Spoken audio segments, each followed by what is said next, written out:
안녕하세요. 생초짜의 와인 리뷰 생초짜입니다. 오늘은 제 블로그와 관련해서 말씀드리겠습니다. 제가 블로그도 같이 운영 중이라고 첫 번째 영상에서 말씀드렸는데요. 이번에는 연계 컨텐츠를 준비했습니다. 바로 마셔본 거 순위 매기기. 제 블로그를 보시면 카테고리별로 정리가 되어 있는데요. 레드랑 화이트 와인 이렇게 나눠져 있습니다. 그 카테고리에서 두 개씩을 뽑아서 한번 말씀드려 보겠습니다. 먼저 화이트부터 시작해 보겠습니다. 첫 번째 추천 와인 돔 리슬링 드라이입니다. 이 와인은 제가 마시자마자 느낀 점이 있었습니다. 바로 캠핑 나가서 마시고 싶다 였습니다. 여름에 특히 잘 어울릴 것 같은 이 와인은 독일 리슬링 와인인데요. 독일은 추운 지방이에요. 그래서 포도가 잘 자라기 힘든 기후인데요. 그래도 잘 자라고 특산품인 포도는 존재합니다. 바로 청포도에서 리슬링 그리고 적포도에서 피노누아가 그 포도들인데요. 오늘 이 와인은 리슬링 와인이에요. 품종 설명을 드리자면 리슬링은 추위에 강해서 추운 지역에서 잘 자라는 품종입니다. 대신 햇빛은 충분히 받아야지 잘 익을 수 있어요. 그래서 포도밭을 보게 되면 햇빛을 잘 받기 위해 동향이나 남동쪽을 바라보고 있고 가팔은 언덕 위에 자리하고 있게 되죠. 더 좋은 환경이라면 강을 바라보는 것이 좋은데 왜냐하면 강에서 반사되는 햇빛까지 받기 위해서이죠. 추운 지방에서 잘 자라는 청포도들은 공통점이 있어요. 바로 과일향은 가벼운 느낌의 과일향이 주로 나고 입에서는 산도가 강하다는 것입니다. 리슬링도 이런 특징을 갖고 있고 향은 시트러스 향이 주류이고 약간의 휘발유 향이 나는 경우도 있습니다. 이 와인은 레몬과 자몽 그리고 라임, 흰꽃의 향이 나고 있고 입에서는 약간의 잔단감이 남고 산도 또한 높은 와인이었습니다. 페어링을 보자면 와인의 향이 워낙 과실향과 꽃향이 좋은 와인이다 보니 와인만 따로 마셔도 굉장히 좋은 와인이고 간단한 타파스나 쉐비체 같은 가벼운 안주가 어울릴 듯 합니다. 그리고 굴이나 조개류도 좋은 페어일 듯 싶습니다. 아니면 캠핑이랑 잘 어울릴 것 같다고 말씀드린 만큼 삼겹살과도 잘 어울릴 듯 하고 혹시나 바베큐 시 새우를 같이 구워 드신다면 정말 잘 어울릴 것 같습니다. 시원하게 칠링을 해서 마시면 여름밤에 이만한 와인은 없을 정도로 정말 시원하게 기분이 좋은 와인이었습니다. 다음으로 두 번째 화이트 와인 소개해 드리겠습니다. 다음은 편의점 대표 와인 G7 샤르도네입니다. 아까 리슬링은 추운 지방에서 잘 자란다고 했었잖아요. 이 샤르도네 같은 경우는 거의 모든 기후에서 잘 자라고 수확량도 많아서 저가형 와인에 잘 어울리는 품종입니다. 향에서는 블로그 글에도 적었었지만 샤르도네는 포도의 특징적인 향이 잘 없습니다. 아까 봤던 리슬링의 경우에는 시트러스와 휘발유가 있었지만 샤르도네 같은 경우는 시트러스가 있기는 하지만 튀지 않고 복숭아 같은 핵과 과일의 향이 있지만 그것마저도 약간 약한 느낌이 있습니다. 대신 이게 장점이 되는 경우도 있는데요. 바로 이 중립적인 향이 도화지가 되어서 양조자가 원하는 대로 그림을 그릴 수 있는 바탕이 되기도 합니다. 화이트 와인을 양조하는 데에는 여러 양조자의 테크닉이 들어갈 수 있습니다. 앙금 접촉이라든지 젖산 전환, 숙성 통의 선택 등이 있는데요. 각각의 방법마다 와인의 향에 큰 영향을 주기 때문에 샤르도네와 같은 도화지는 양조자들에게 너무나 좋은 도화지가 됩니다. 이번에 말씀드리는 G7의 경우가 이 경우에 해당이 되는데요. 이 와인은 오크와 젖산 전환의 향이 뚜렷하게 나타납니다. 향이 고소하다는 향부터 느낌이 확 드는데 참기름같이 고소한 향이 아니라 약간 빵집에서 나는 구수한 그런 고소한 향이 납니다. 이게 바로 젖산 전환 과정에서 나타나는 향입니다. 약간의 빵 반죽이나 이스트, 심하면은 브리오슈 향이 나는데 여기서는 그런 정도까지 나지는 않습니다. 그리고 오크의 뉘앙스도 살짝 나타나고 과실향은 레몬과 라임 쪽에 상큼한 향이 나타납니다. 의외로 버터 향은 많이 나지 않아 고소한 느낌은 나지만 느끼하다는 느낌까지는 안 가고 있어요. 과실향이 약하고 빵향이 튄다고 느껴도 괜찮습니다. 와인의 향은 주관적인 거니까요.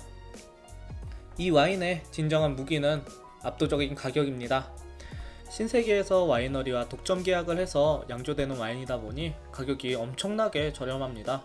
기본이 7,000원대인데 할인도 자주 해서 심하면 5,000원대에도 자주 나오는 와인이고요. 가끔 할인 들어가면 5,000원대 다른 와인이 나오기도 합니다만 판매량을 보게 되면 이 와인이 압도적이죠. 그 말은 가격과 맛을 모두 잡았기에 성적이 그만큼 나온다는 것입니다. 와인의 맛으로 보자면 드라이한 와인이지만 산도가 높아 밸런스를 위해 약간의 잔당이 남아있고요. 알코올 도수는 11.5도라 낮지는 않지만 그렇다고 높지도 않은 도수를 가지고 있습니다. 바디감은 양조 과정 때문에 아주 가벼운 바디감은 아니고요. 약간 바디는 있는 느낌을 느끼실 수 있을 겁니다. 칠링을 아주 차게 하신다면 바디는 더 낮아질 수도 있습니다.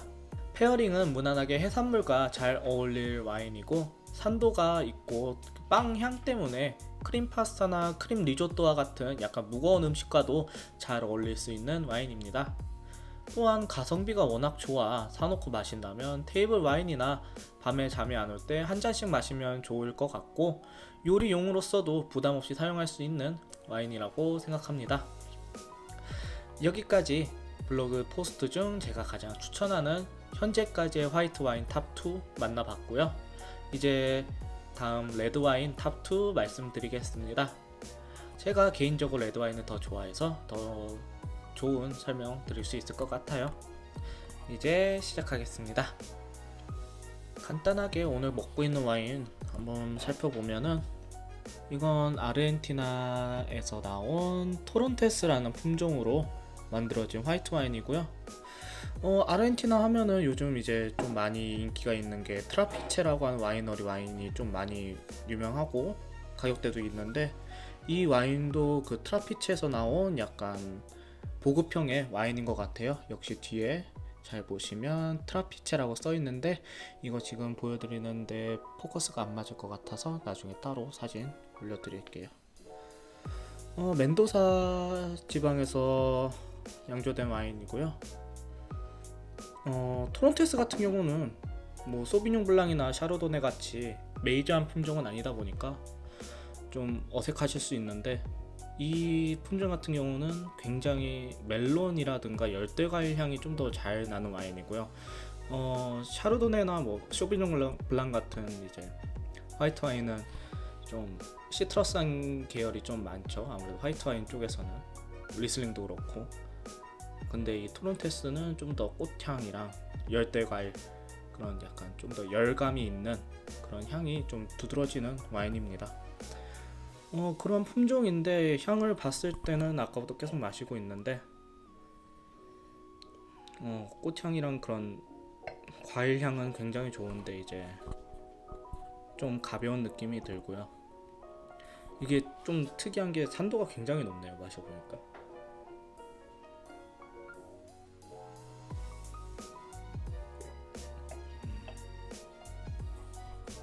잔난감은 거의 없고 산도가 입에서 찌르는 듯한 약간 소비뇽 블랑 같은 산도가 느껴지고 있는 와인입니다.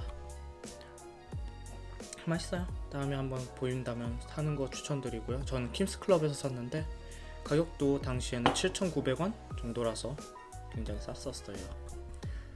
다음에 한번 보신다면 한번 도전해 보시는 거 추천드리겠습니다.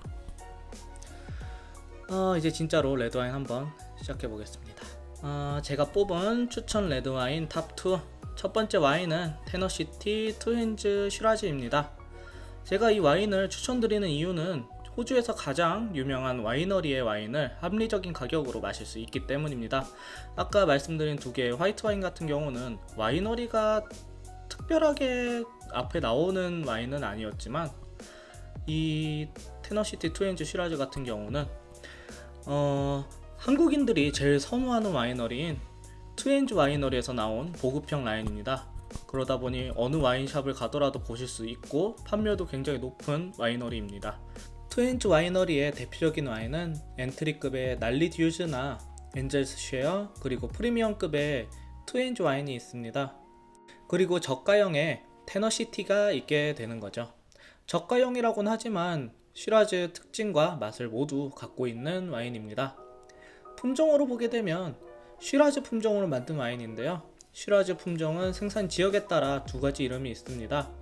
프랑스에서 생산되면 시라, 오스트레일리아에서 생산되면 시라즈라고 합니다. 그리고 다른 지역에서 생산되어도 추구하는 스타일에 따라 시라, 시라즈로 나누어서 표기합니다. 프랑스와 같이 서늘한 지역에서 섬세한 향과 후추의 특징이 부각되는 경우는 시라, 오스트레일리아와 같이 따뜻한 지역이고 익은 과일 향과 감초, 담뱃잎과 같은 향이 두드러지면 시라즈로 나뉩니다. 테너시티 같은 경우는 오스트레일리아의 바로사밸리에서 재배된 시라즈로 만들어졌는데, 프랑스의 시라와의 차이점은 아까 말씀드렸다시피 조금 더 따뜻한 지역에서 재배되기 때문에 과실 향이 좀 더 있고, 그리고 약간 진한 잼과 같은 향이 나게 되고, 프랑스의 시라 같은 후추 향보다 감초나 담뱃잎의 향이 더 도드라지는 특징이 있습니다.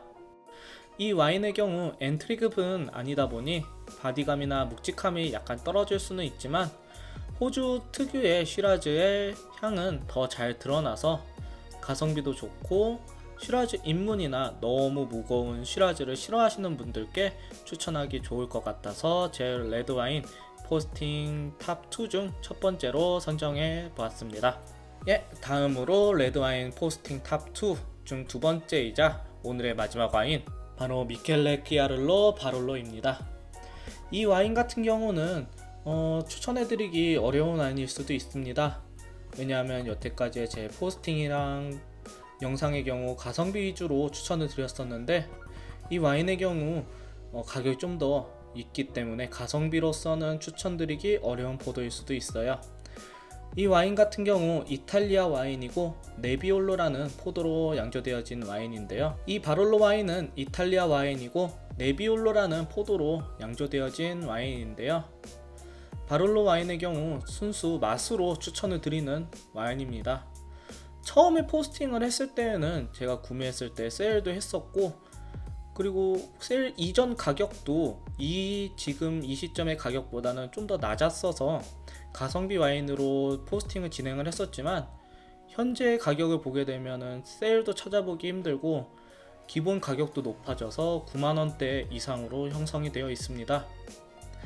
와인 설명을 드리자면, 이 와인은 주로 접하기 힘든 이탈리아에서 나온 네비올로라는 품종의 와인인데요. 이 네비올로라는 품종은 프랑스의 피노누아와 비견되는 맑은 루비의 색과 산뜻한 붉은 과일의 향, 그리고 숙성을 통해 복합적인 향을 갖게 되는 이탈리아의 프리미엄 품종입니다. 산지는 가장 명성 있는 곳이 북이탈리아의 피에몬테주, 그 안에 바롤로라는 지역과 바르바레스코라는 지역인데요. 축구를 좋아하시는 분들이라면 잘 아시는 지역일 수도 있어요. 이 주가 토리노가 포함된 주라 유벤투스와 토리노 FC가 있는 주거든요. 알프스 산맥 아래에 위치해 있어 이탈리아 중 가장 서늘한 지역입니다. 피노누아와 마찬가지로 서늘한 지역에서 잘 자라는 품종이고, 산도가 굉장히 높아 숙성에 용이한 품종입니다. 바롤로와 바르바레스코의 차이는, 바롤로는 탄닌과 산미가 굉장히 높아 바로 마시기 어렵지만 숙성 잠재력이 높아 숙성 후 드시게 되면 굉장한 맛과 향을 느끼실 수 있고, 바르바레스코의 경우 조금 더 따뜻한 지역이기에 산도가 좀 낮고 탄닌도 튀지 않을 정도로 조금 더 낮은 상태에서 마시기 좀 더 편한 와인을 양조하는 특징이 있습니다. 제가 가져온 와인의 경우 바롤로의 네비올로이기에 탄닌과 산도가 높았고, 오픈 후 바로 마시는 경우 조금 부담스러운 탄닌을 느낄 수 있었습니다.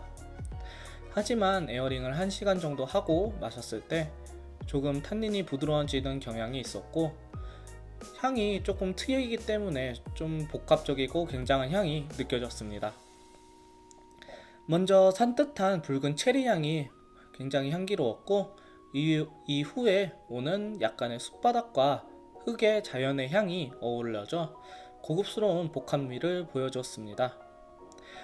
만일 경제적인 여유가 되셔서 좋은 와인을 찾기를 원하신다면 이 바롤로 와인을 강력 추천드리고 싶어서 제 레드와인 포스팅 탑2 중 하나로 뽑게 되었습니다. 이상으로 제 포스팅 중 화이트와 레드 현재까지의 탑2를 뽑아서 여러분께 다시 소개해 드렸는데요. 아직 제 포스팅이 많이 부족한 점도 있고 개수도 모자란 경향이 있지만 여러분께서 계속 찾아주시고 영상도 봐주신다면 더 큰 힘을 얻고 여러분께 더 좋은 포스팅과 영상을 준비해 드릴 수 있을 것 같습니다. 이 컨텐츠는 좀 더 나중에 내용이 쌓였을 때 다시 한번 여러분께 찾아올 것이고 그때는 더 좋은 와인 소개시켜 드릴 수 있었으면 좋겠습니다. 시간 되시면 더보기란의 블로그도 가서 봐주시면 감사하겠습니다. 이상으로 제 영상 봐주셔서 감사드리고 다음 영상으로 다시 찾아오겠습니다. 이상 생초보의 와인 리뷰 생초보였습니다.